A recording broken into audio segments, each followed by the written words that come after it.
और दिलों में सुकून का कोई साया नहीं।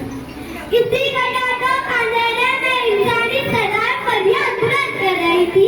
कोई आए जो राह दिखाए, कोई आए जो दिलों को जोड़ दे, कोई आए जो नफ्सों पर मरा कर दे और फिर रहमत का वसूल हुआ जिसने दुनिया को उजाला में रहना किया।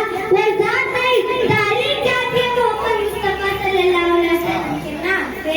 मेरे मर्द का उन्वान है कोई आए ना मगर रहमत आलम में जनाब सदर हुजूर की आमद से मेरे आलम में जहानत का दौर दौलत इंसानी कदरें नापे थी, इंसानी तासुब उरूज पर था। कहीं पानी पीने पिलाने पे झगड़ा, कहीं घोड़े आगे दौड़ाने पे झगड़ा।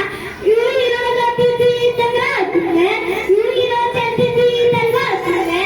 तो फिर रहमत खुदावती को जोश आया इंसानों को जुल्म से निकालने के लिए, इनके जख्मों पर मरहम रखने के लिए रहमत हमको रहमतुल आलमीन बनाकर भेजते और साथ में फरमाते वहाँ अर्सलनाका इल्ला रहमतुल आलमीन।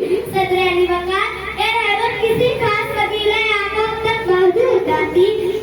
यतीम बच्चे मिला तो बाप करे, बेवा मिली तो सहारा दिया, गुलाम मिला तो आजादी का पैगंबर बने, दुश्मन मिला तो अफ़वाह दर हुनर का पीकर भरे।